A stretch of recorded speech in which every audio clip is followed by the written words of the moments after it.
Ladies and gentlemen, welcome to another episode of the Brendan Burns Show. Joining me today is Kevin Parker. Kevin is an inspiration, a motivation, and one of the coolest guys that I've met in a long time. Kevin was telling me a little bit about his story, which is so inspiring, so incredible, but I'm not going to steal his thunder. So without further ado, Kevin, welcome to the show. Well, thank you very much. It's an absolute pleasure to be on the show. Basically, growing up, I had the normal life. I played baseball and football. My stepfather was my coach. I had a normal childhood. I was a great student.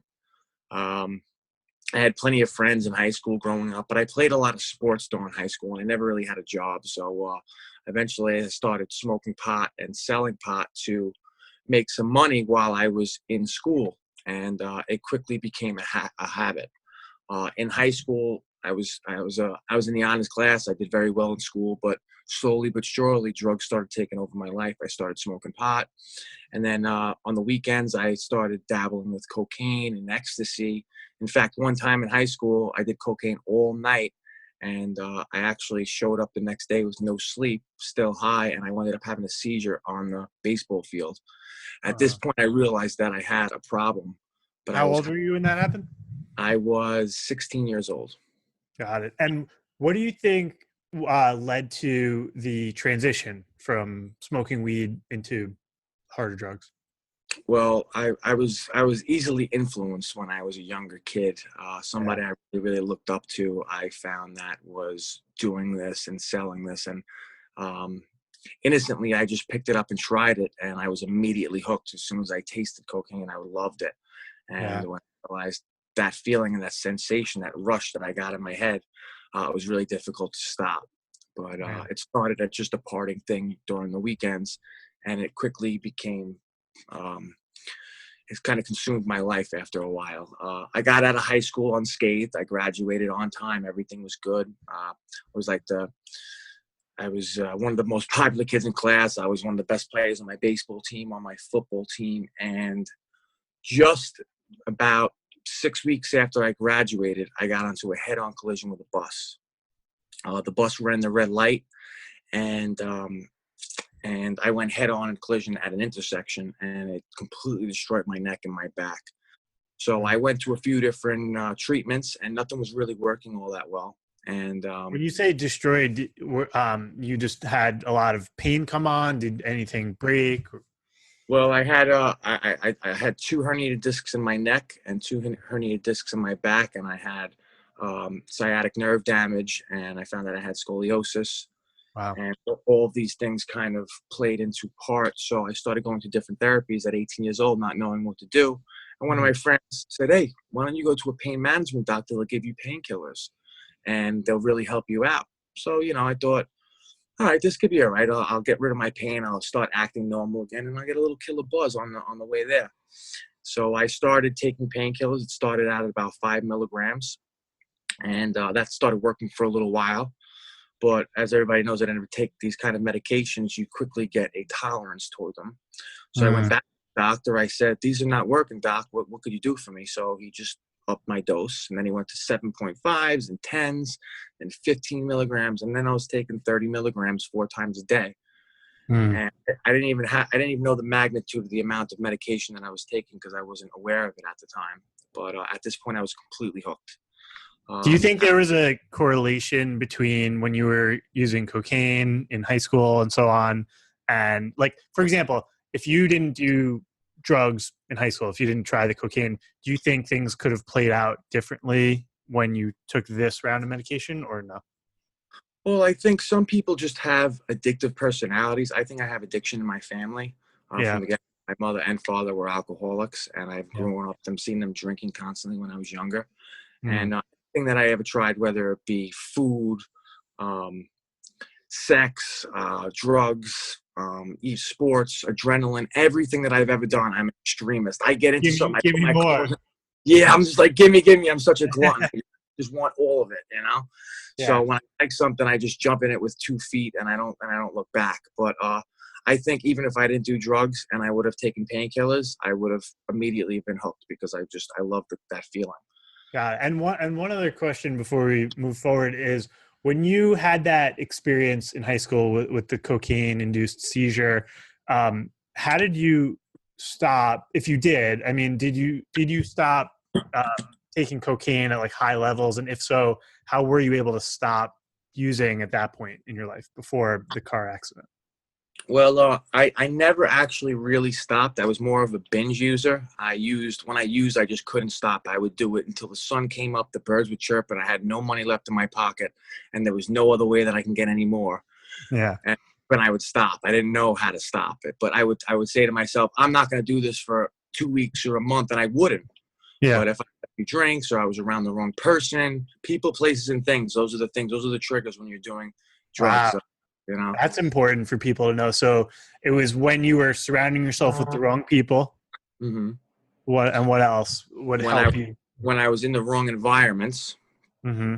and and something reminded me of that, or things like feelings and situations, and just any kind of experience that sent the trigger in my mind. Then I'd said, "Oh, cocaine," and then ding, a light would go off in my head, and then I'd find it available or something like that. You know, so. Right. That's it. That's awesome. That's a huge takeaway for all the listeners right off the bat. So we get to the point where you're now on the painkillers after the car accident, and you're up in the dosage. And now what's going on?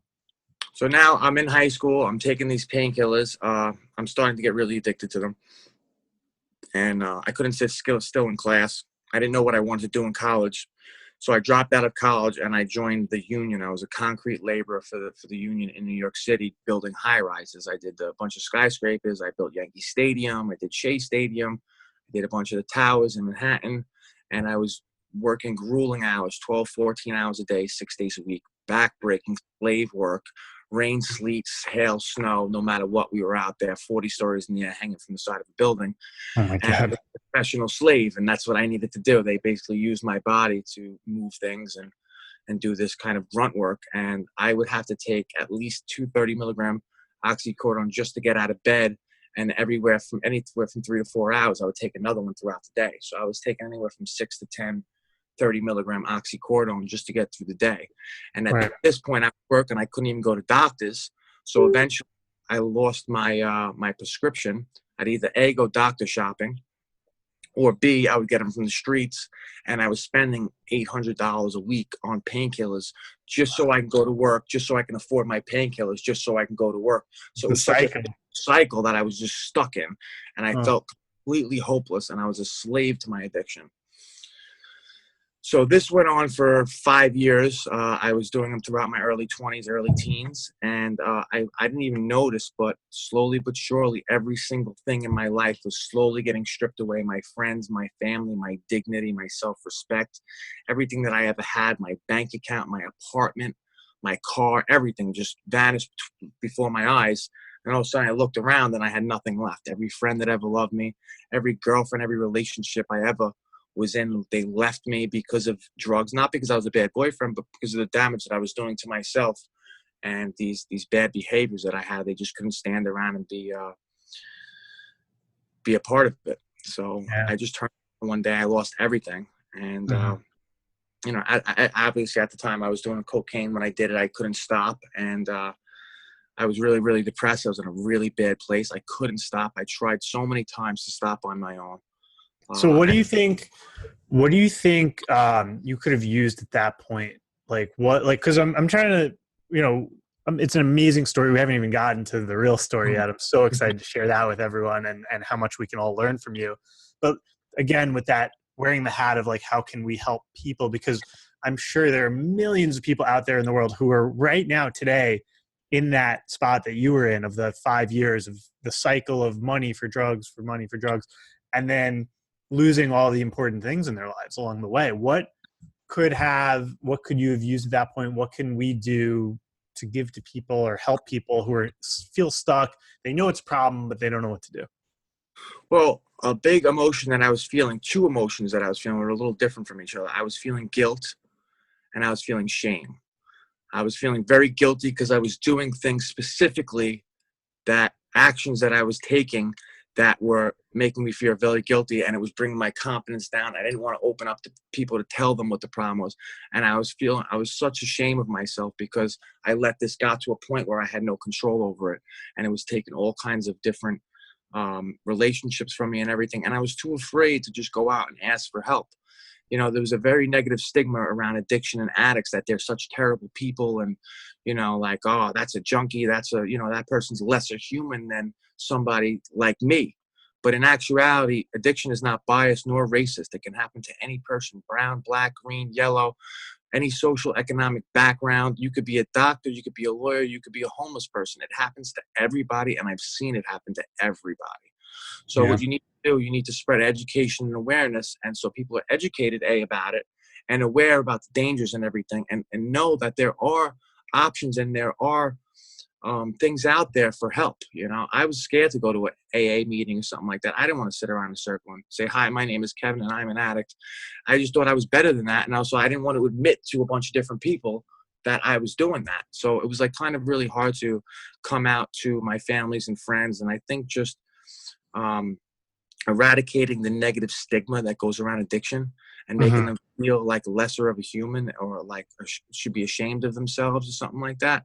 Because there is help out there, but a lot of people don't want to grab it because they feel like they're less of a person if they were going to ask for help. But in actuality, I feel like people that go through recovery are absolute warriors. When you beat addiction, you are the strongest person that I've ever met. The strongest people I've ever met are people that recovered from addiction.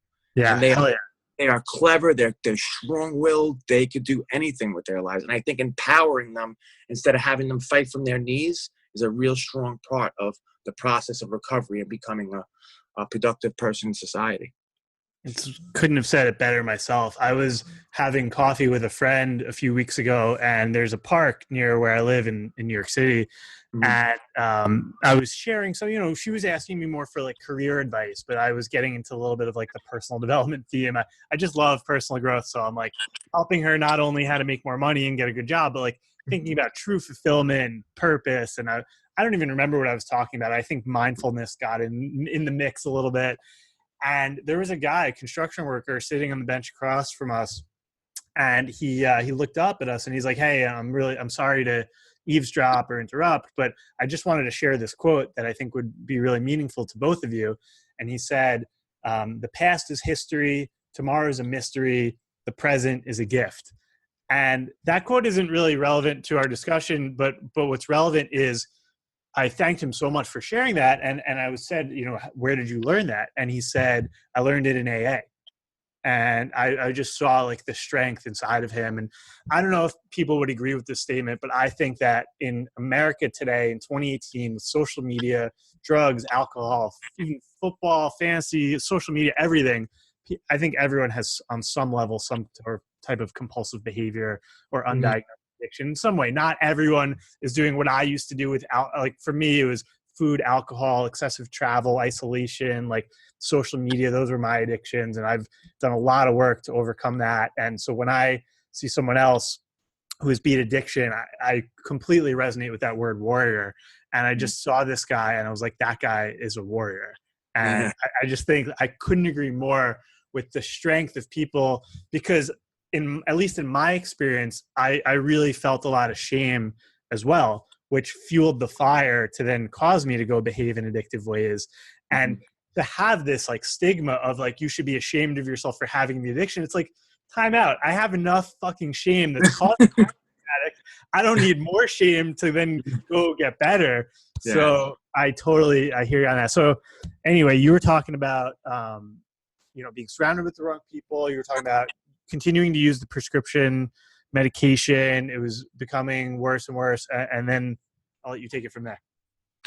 All right. So I was on the verge of losing everything. I mean, I was in the process of losing my apartment. They shut my lights off, my gas off.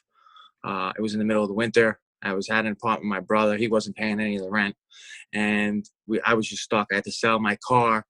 And I was dabbling in any drug that I can get my hands. Xanax. I even smoked crack a few times, and it wasn't even like me because I was just in such a bad place. Because, like you said, there's that cycle. It starts with pain, and then you go through this cycle where you use, then you have that quick minute of bliss, then you feel regret and depression, and then it ends up in pain again. And you're back at square one. So it was just a cycle that I was stuck in, and I was completely lost. I lost absolutely everything. My girl broke up with me. I winded up moving back in with my father. And he let me live with him for about, I think, 8 months. And by like 3 months, I didn't have a job. I wasn't doing anything. I was stealing change out of my dad's freaking.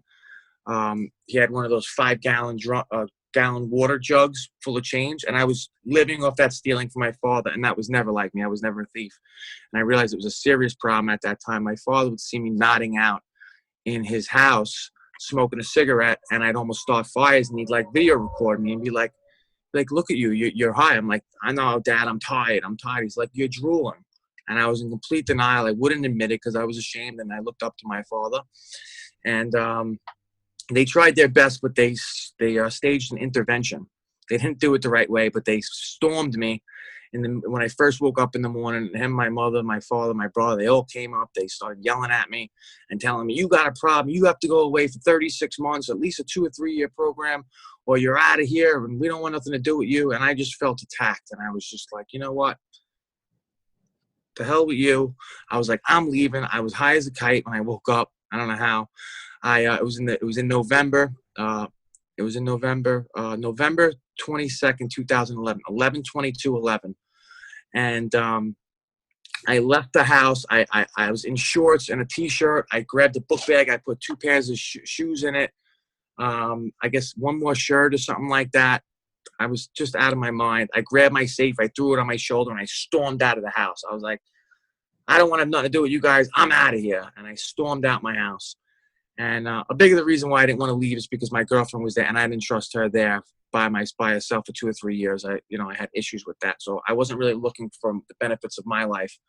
So I stormed to my friend's house. I walked about a mile in the freezing cold on November to my friend's house with a safe on my shoulder. I must have looked like a madman. I was all pissed off walking to my friend's house, and I went there and I manipulated her. I told her, listen, my family's being really unfair. They hate me. They don't want me to live here anymore. I have nowhere to stay. She's like, you can stay here as long as you want. So I stayed there that night. She cooked me a bowl of macaroni and cheese, and I fell asleep. And it should have been the last meal of my life. I woke up. Well, they woke up. I didn't wake up. They woke up. They found me face first in my vomit, blue, completely unresponsive. They freaked out. They called the ambulance. The ambulance picked me up. I actually died in the ambulance. My heart stopped. They revived me with the paddles in the ambulance, and they rushed me to the ICU. And I spent the next 3 weeks in the ICU completely unresponsive, fighting for my life. I had no pain response, which is the bare minimum of brain function. They would poke me in the eyes with sharp objects or stick things underneath my nails to see if I had any brain response. I had none. I had less than 40% oxygen to my brain. Throughout this time, I had a 108 fever. It was averaged out at about 106, but it went up to about 108. They had me under ice blankets and machines that were pumping the blood through my limbs. I had multi-organ failure. My liver, my kidneys, my lungs were completely done. They were all failing. I aspirated and seizured, so my lungs were full of throw up. So they weren't working. So the blood pressure plummeted. The oxygen to my brain was low. All of my limbs were turning black. I had sepsis of the blood. My blood was actually toxic to my body, and I developed edema in my limbs, which is when your fluids gather up in your limbs because of the lack of oxygen, because of the liver and the kidneys not working properly. So the toxins in my blood were swelling up in my limbs and turning them black. They looked at my parents a few times. They said, your son is not going to make it through. You better make arrangements. And my parents were like, there's no way, not my son. You don't know him. He's strong. And the doctors would look at my parents like they were out of their mind. They were like, they don't understand how bad this is. They said, if your son makes it out of this alive, he is going to be completely brain dead. He's never going to be the son you once knew. He's going to be a vegetable. You're going to have to feed, bathe, and take care of him for the rest of your life. And he's going to lose all 4 of his limbs. Do you really want that? And they were in denial. They would not accept it. There was many ups and downs where it would go up and down, and I was still in a coma. After about 3 weeks, they looked at my family and said, I'm sorry, there's nothing we could do. He's not going to make it. You better make arrangements. So they got a priest in there to actually baptize me because I wasn't baptized. They baptized me, and then they read me my last rites, and then all my family members came in to say their final goodbyes. So, and I have a huge family, and as they're all lining up and they said all their goodbyes, and I was supposed to die that night, in my deepest, darkest hour of my whole life, I just woke up.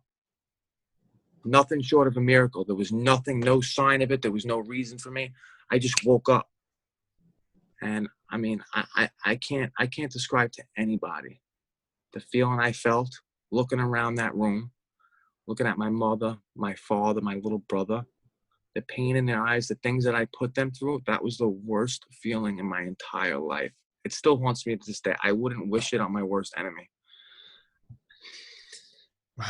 That's incredible. I mean, when you talk about that, and telling the doctor, saying to your parents, first of all, I just want to honor you for your strength right now to tell this, because and I have to give you an apology. Like, I'm getting misty myself here. I apologize for not warning you in advance that I go deep on this podcast. Yeah. And I think you're probably the third person in like 10 episodes to cry. So you're batting 333 right now. I had a woman who's a grief counselor come on to tell me the story of how her sister quickly and tragically passed away from cancer. Mm-hmm. And then within the year, her other sister, because of the first sister's death, the second sister then committed suicide.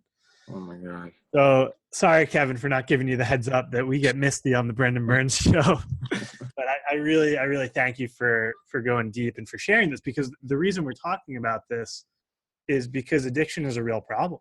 And I want to help people. And to do that, I'd love to go back to the intervention. We could call it maybe a failed intervention, or a good, like a well-intentioned but unsuccessful one, because your family probably didn't know how to do it properly, and because there's probably a lack of education in this country and world about addiction and how to be successful with intervention. So just for the listeners out there who maybe know someone going through something difficult, what would you say to them? Hey, I want to run a successful intervention for my son, for my girlfriend, for my coworker. How is a successful intervention handled? Well, I actually been training to become an interventionist, so I kind of know how it goes. Well, first, it goes a lot better when they at least can admit that they have a problem. But the biggest situation when it comes to an intervention is getting in touch with all the people in their family that are enablers, all of their lifelines, all of their resources, all of the people that they care about the most. You want to gather all of those people, get them all on board, talk to them before you stage this intervention. You have to counsel each one of them and figure out how they're enabling this person and how this person values them person, and then make them write down and be able to discuss and tell this person how much they care about them and how their actions have affected their lives and how concerned you are about them. You have to come from a place from concernment instead of anger and pointing fingers and blaming, because then they get defensive and they want to put their hands up and they want to fight back. You have to come from a place of love and concern. Now you got to explain to them how they're ruining their lives and how it's affecting you and how much you care about them, and the fact that you want them to get help. Now, if they're not going to give help, then you can't support their life habits anymore. You have to basically cut your resources off. Like basically, if that's their mother's, like baby them, giving them money, you have to cut that out of their life. You have to find something that causes more pain for them than the actual pain of quitting drugs. Because there's people in everybody's life that they value, that they care about, that they need in their lives to continue their drug use, whether it be love, affection, money, a place to stay, just things that they need in their life that make them comfortable to use. But what you need to do, Tony Robbins talks about it, everything's about pain and pleasure. People do drugs for pleasure, but it causes pain. But for somebody to stop doing drugs, there has to be more pain associated with using drugs than stop using drugs. So you have to cause an environment that by them continuing to use drugs, it's going to cause so much immediate pain that they're forced, because the pain level is, because people try to avoid pain more than gaining pleasure. So if you can create more pain in their lives by taking away their support systems and the things that they value in their lives the most in a concerned, loving manner, and you create more pain by taking those things away and them using drugs, and they have to make the decision themselves to go away. You can't force them. You can't force a grown person, nor pretty much a teen, to stop using drugs to go away. They have to make that decision consciously. and you have to help them decide that on their own. You have to get them to the point where they decide, wow, me doing drugs is causing more pain than me not using drugs. I mean, did I say that right? Yeah, yeah. I'm sorry. It's a double negative. Pain to using. Yes. Yeah. Yeah. So like you just got to get everybody involved, and you can't come from a place of blame and hate and anger and resentment. You got to come from a place of love and concern. But you also got to show them that they're affecting all the people that they love, and they're killing themselves. And you won't stand by and withstand this, and you're not going to support these habits or actions anymore.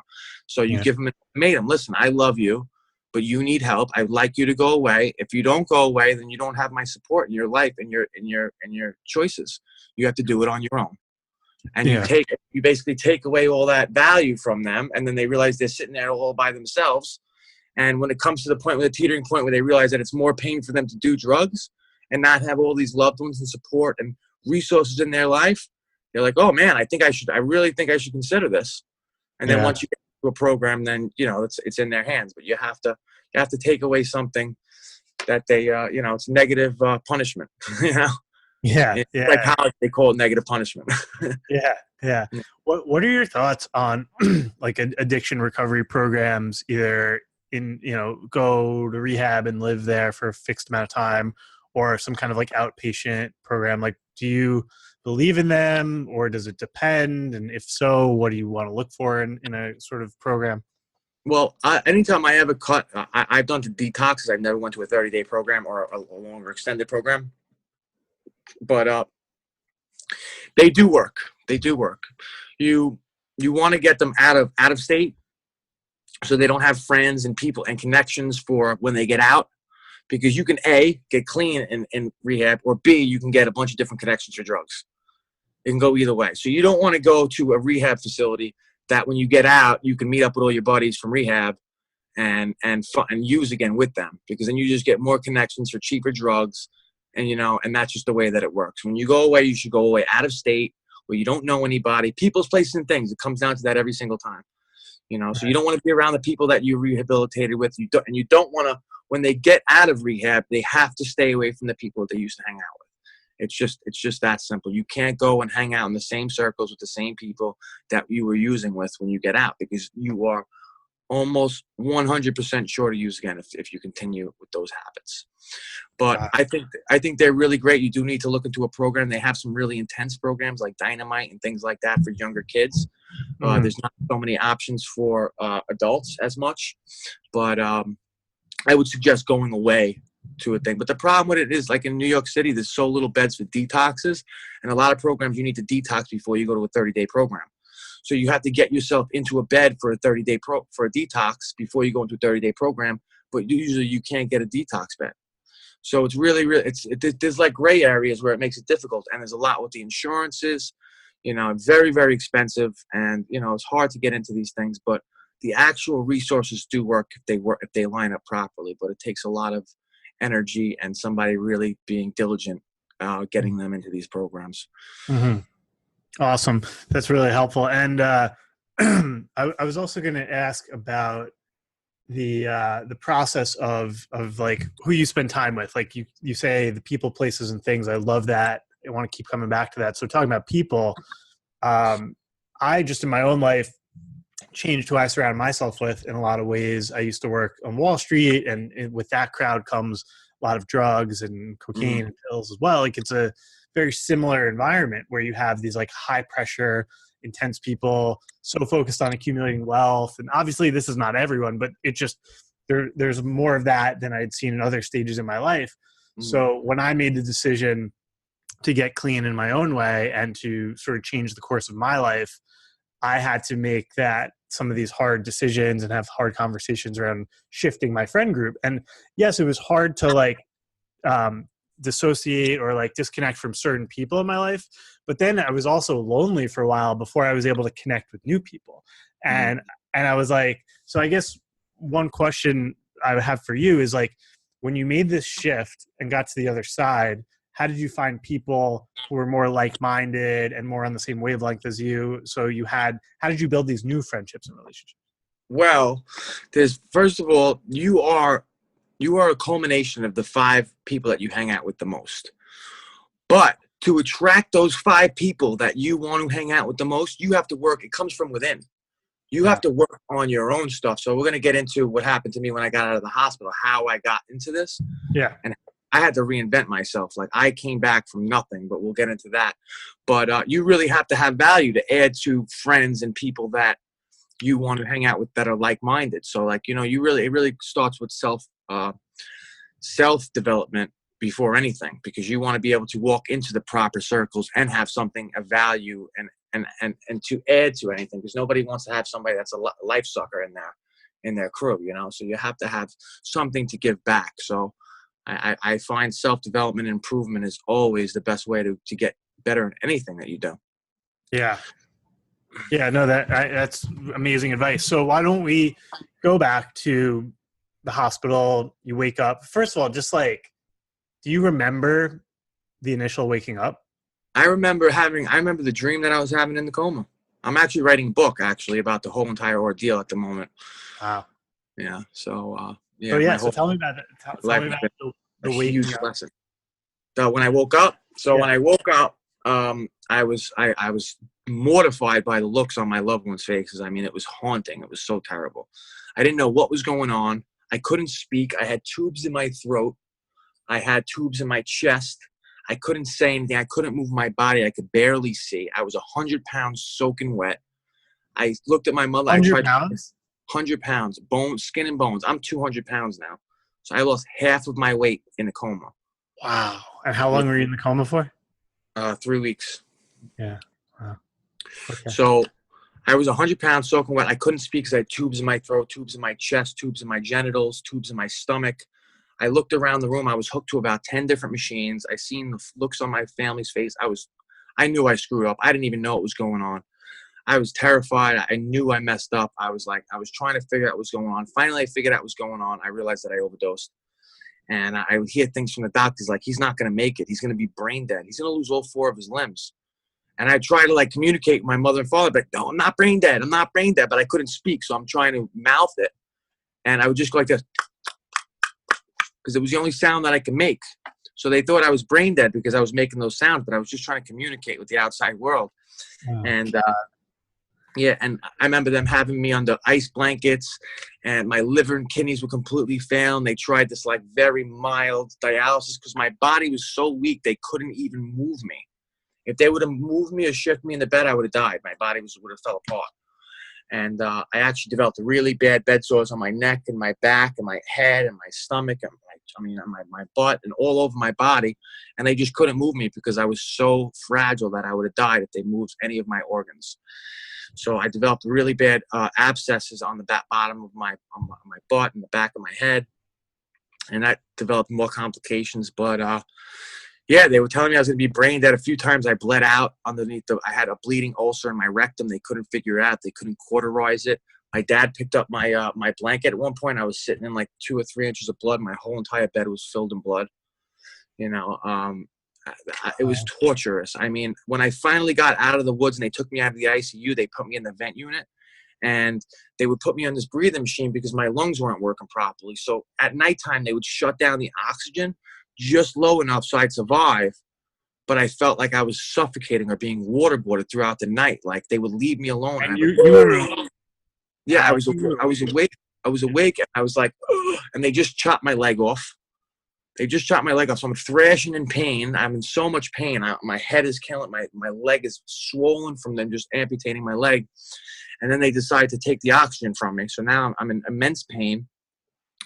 And they're shutting the oxygen off in the middle of the night, and now I'm suffocating in my sleep, and it was it was like getting waterboarded all night, and felt like I couldn't breathe, and I couldn't even tell them that I couldn't breathe because I couldn't speak because I had tubes in my throat. So in the mornings when I would see my mother, my eyes would be this big. I'd be like, "Ma, don't you leave me!" I'd look at her you better not leave me, because I felt like I was being tortured throughout the night until my lungs started finally getting back a little bit, but. There was so many different aspects that I had to learn. When I was in the hospital, I didn't eat or drink anything for 3 months. So people would they had Thanksgiving in the waiting room when I was in a coma, but they would bring in food and I didn't have anything to drink or eat for 3 months. And I'm dying. I would have took my other leg off for another steak or a sip of Gatorade.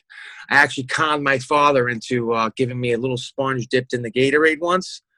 And I'm sucking on the sponge, and it's red Gatorade. And then my speech pathologist took off my dressings off my throat, and there was like red stuff coming out of my neck. And she was like, "Oh my God, what's going on?" And me and my partner were sitting there like two little guilty kids, because I was trying anything to get some. I should have did a Gatorade commercial. The look on my face was priceless. The first time I tasted something, I was like, I almost had an orgasm. So at this point, like early on, like they take you out of the ICU, you're like going through that process of I guess building strength in your lungs.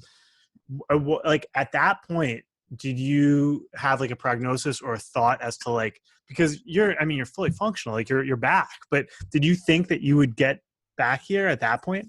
No, I couldn't see it. I have corneal scarring in my eye. I couldn't see because they kept my eyes open when I was in a coma because they were so worried about me surviving. They didn't care about the aftercare. So I couldn't see. So I was so delicate to life. I couldn't see anything. And I was on dialysis for like 2 months. And my insides hurt. My leg hurt. I couldn't move. I had complete drop wrist in this wrist. It was completely nerve damage, atrophy. It was just skin and bones. So, I'd never be able to move that hand again. I couldn't move my left shoulder, so I couldn't lift this arm up, and I couldn't move this hand. I couldn't speak. I couldn't eat. I couldn't talk. I just learned how to breathe. I didn't have a leg to walk. I was still frying. They had me on the ice blankets for months. I was still had bad infections all the time. I had an abscess in my butt that actually took all of my gluteus on my left side. It was actually eating through my hip bone, and they thought it was just a bed sore. And they would try to sit me up, and I'm like, no. And I was in immense pain. They found out there was like the size of a tennis ball, an abscess from the infection from the bed sore that was on my butt, and it was gonna eat my bone in my hip. Thank God they finally looked at it, and they had to suck it all out with a vacuum, and they packed it with this gauze pad. And every time they cleaned the dressing, it was like a magic trick. They would pull out red gauze pad out of the back of my glute. It was very, very painful. And I didn't think I was going to make it because I kept hearing the doctors have to be negative. They can't tell you, oh, you're definitely going to be good. They'd be like, you might not walk again. You have really bad damage. You have a lot of nerve damage. I was supposed to lose all 4 limbs. So I had I still have nerve damage in my other foot. I can't walk barefoot in the foot that I still have. I have nerve damage in this hand. I can't move this hand. This arm is a little messed up. Wow. So I didn't expect it. And I had to learn how to do everything all over again. I was 25 years old learning how to walk again, talk again. I had to learn how to eat again, swallow food, drink. I had to learn how to move my hand again, which didn't come back until way after I got out of the hospital. Although I had all of these physical ailments and all of these crazy obstacles to overcome, I can say undoubtedly that the emotional and mental obstacles coming out of this were way worse than anything physical that my body went through. And what were those obstacles? Well, I had to reinvent myself at 25 years old. I lost my girlfriend, my car, I couldn't work at my career anymore. I had no path in life. I had no friends because all my friends were addicts and they didn't really care about me. I lost all the people that really cared about me. I was withered. I was 100 pounds soaking wet. I didn't have a hand to work with, so I didn't know what I was going to do. I could barely see. I just learned how to walk. The doctors were telling me it was going to take 2 years to learn how to walk. I didn't know how to make a friend at 25 years old. And I felt like I had nothing to offer anybody because I was just an ex-junkie with one leg. I was like, what girl is going to want a guy with one leg when there's a million guys walking around with two? You have a girlfriend, don't you? I have a beautiful girlfriend. And actually, and it's just the mental obstacles that I was like, why would somebody that want somebody that's less like me? Like, I'm never going to be able to move my hand again. I talk like this. I have no career. I have no direction in life. I could barely see. I could barely walk. I was like, I'm not going to be able to do all the things that I've done my whole life. I'm an athlete. I needed that leg. I don't have a leg anymore. What value do I have to give to anybody? So I went through my anger and depression and all these different stages of grief. And I had 2 options. It was either, oh, poor me, I need people to take care of me in my life, or suck it up, take my biggest weakness and turn it into my biggest strength, suck it all up and become the best, most strongest person that I can ever be, and use all of these obstacles and things that I went through as tests of my might and my strength, and to show everybody, believe in me, or even myself, that I can do absolutely anything and I'm completely limitless. So I made a list of every single thing in the hospital I thought I wouldn't be able to accomplish. And I checked off every single one of them. Now, I may not have a leg. I may not be physically the same person as I was before I went into the hospital, but I am 10 times the person that I ever was when I was on drugs. I am stronger, better, smarter, more driven, more passionate about, like, I wake up every morning and I step on my ground with one foot. I put my other foot in my other leg, and I thank God every single morning when I wake up that I'm alive and that I have another chance at life, and I'm not going to give it back. And when I was in the hospital, my stepmother believed in me so much, but she passed away from cancer after on my birthday, actually, when I got out, just when she realized that I was okay. She had stage 4 cancer. She was taking care of me in the hospital. But when she realized that I was okay on my birthday, she passed away because she was able to let go because she knew I was okay. But she always used to tell me that you're going to do something amazing in life. And I didn't really know what that meant. So she passed away, and she always told me you should write a book and whatnot. But I was always tired of seeing these negative stories about people dying in the news. So I wrote to the Sunday Advance, and I told them my story. And they were so inspired by it, and the attitude that I had about it, that fact I was going to school and getting straight A's in school and doing all these amazing things, that they published it on the front page of the Sunday Advance. Now, at this point, a bunch of organizations reached out to me and wanted to do stories, speak at their events, and I never public spoke or anything, but the first time I spoke at a community event in front of kids, I fell in love. I fell in love with the process. I fell in love with giving back to people. It just gave me so much more than I can ever give anybody back. And it was like such a selfless feeling, but it was so gratifying. I feel like when you give, you just get so much back in return. Just emotional bank account just gets totally replenished every time that I help a person. And I tell everybody after I finish a speech when I speak at a high school or intermediate school or a community board, I'm like, if I saved one kid, one family from going through what I went through or what I put my whole family through, then what I went through was all worth it, you know. And I've helped people in my family. I've had people reach out to me on Facebook, on my Instagram, and I've got them into programs, and I've got them help. I've given them inspiration. I've like helped them and coached them through their issues and really got them into a great place. And a lot of people I've gotten clean, and I've given a lot of people inspiration and motivation to better their lives. So I started volunteering in the hospital. I did one-on-one trauma mentoring, which changed my life in the hospital for overdose patients and people that lost their limbs. So I would talk to kids and talk to adults that either lost their limb or coming straight out of an overdose. And I started helping them, and helping them, basically coaching them one-on-one, helping them assimilate to society, tell them what they expect, give them a little words of inspiration, motivation, tell them that they could do it, like unleash that warrior that's living inside of them, that they need to get out there and show them how strong they are.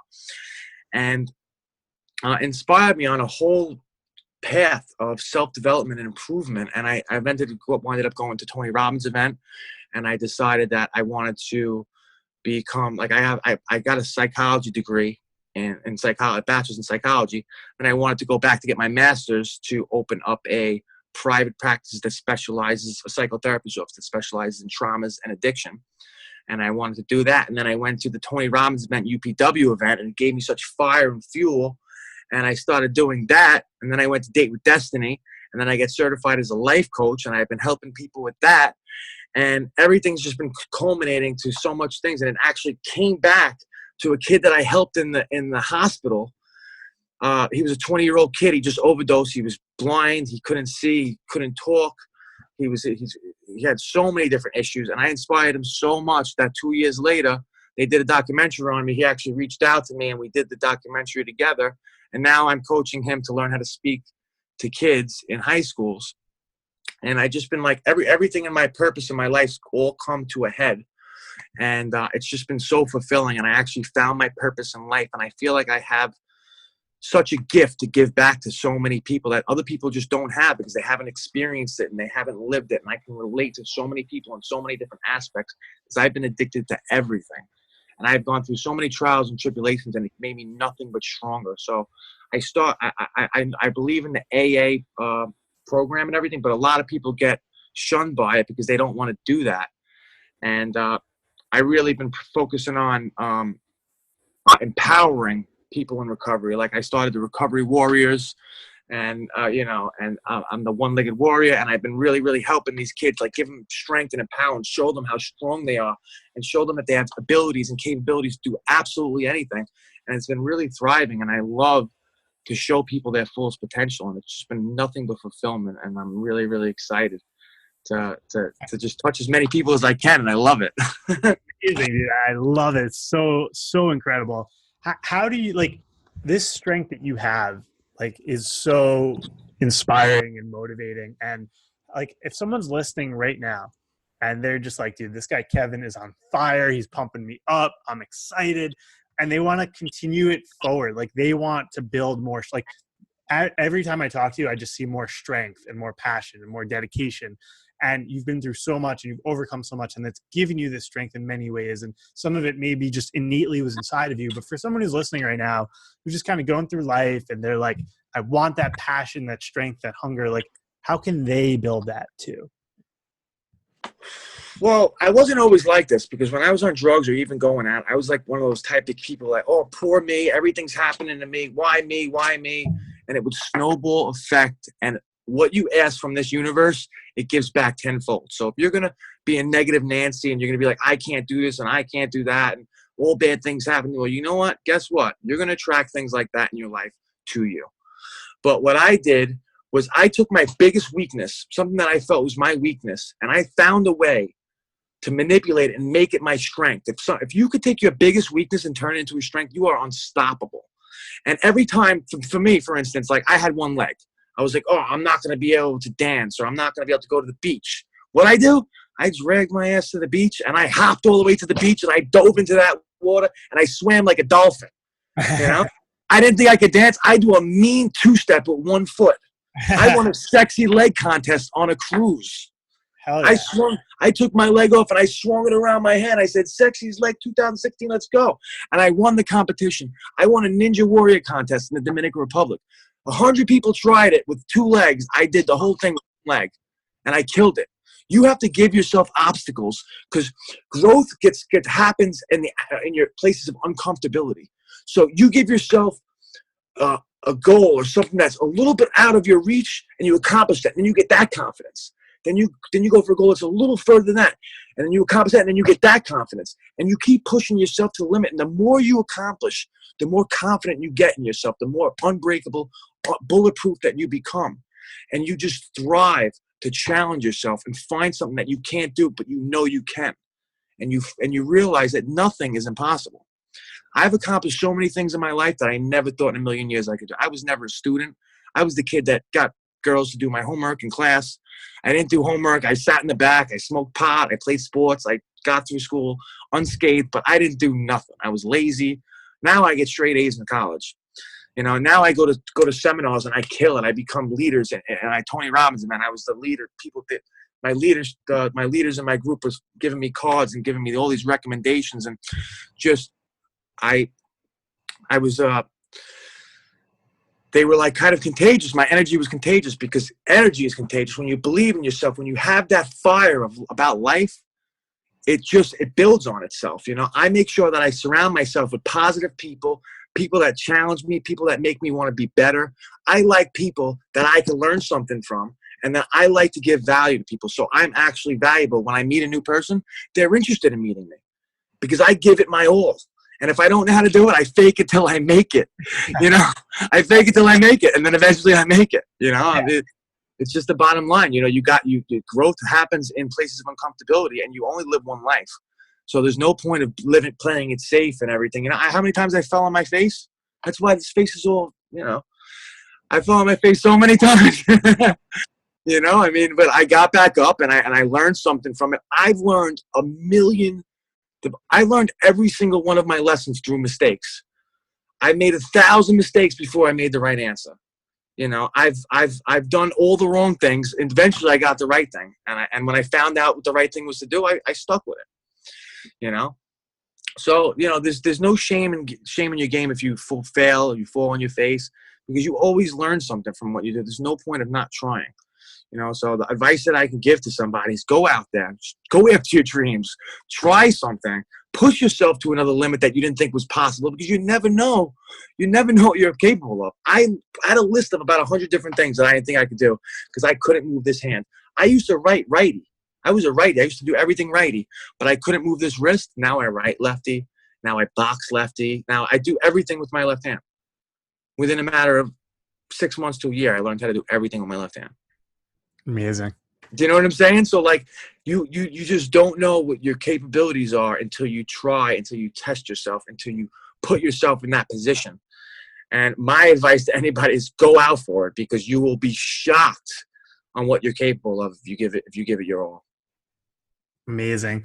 I love how you said just turn your biggest weakness into your biggest strength. Because that, by that, people, I feel like many people are addicted to the weakness as a way to play victim and to say, oh, I'm not going to go big. I'm not going to go hard. I'm not going to do this because I have this weakness. And if you flip it, then you have no excuse.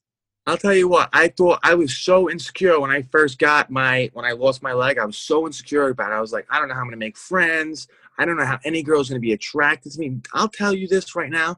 One of the most attractive things that I've met many girls since I lost my leg. The most attractive thing that they find about me is my scars, is my leg, is the fact that I'll swing my leg around at a party, or I'll cook a girl a romantic dinner, and then I'll take my leg off. I'll take it right off, and then I'll fill this with ice, and I'll put a bottle of champagne in there instead. You know what I'm saying? Like the fact that I have no fear. I wear shorts. For Halloween, I'll be a peg leg pirate or something crazy. I just use it as a prop, and I find it, and I can laugh about myself, and I don't care about what anybody else thinks about me. And so I took my biggest weakness and I made it into my biggest asset. Yeah, and you own it. You could with these things in life, it's like we can try to hide it and we can put it down or wear pants or do everything we can to hang on to the shame about it and put it in the closet. Or you could wear it, right across your chest and be like, I'm one-legged fucking Superman and here's who I am and I'm going to have fun with this. And if you want to make fun of me, I'll laugh. And, it's like whatever, like you own it and you don't try to hide it, I think is just amazing. Thank you. Yeah. Anyway, dude, that's just incredible. And before we just call it, what's like the parting wisdom? I mean, I know there's just like you can help everyone, so I'd love just like parting wisdom generally to listeners. But if you also have anything specifically to say to people who might even be in denial about what they're doing or using, like maybe just something you could say to help reach them. Well, what I can say is everybody on this planet is addicted to something. Choose your poison, whether it be food, whether it be drugs, whether it be sex, whether it be action, adrenaline, you're addicted to something. So there's no shame in admitting that you have a problem because it's probably affecting your life in one way or another. There is help out there. There is so many different avenues out there. And, like I said, I mean, you're capable of anything. You just have to put yourself out there and really go for it. I like working with people with addiction because I feel like they're very strong individuals, and yeah, I mean, like I said, I love to see the full potential of everybody. So, yeah, find something that works for you, whether you go to do AA, whether you look for support groups or a coach or whatever the case may be, go to events. There's some kind of flavor that suits you the best. Yeah. My approach is empower. Like when I speak to my clients, I empower them. I give them strength. I give them transformational things to actually switch their psyche from being a victim to being a savage warrior. You know what I'm saying? Like grabbing life by the horns and just taking it and just finding your passion. When you find passion in life, you're not worried about all those other things.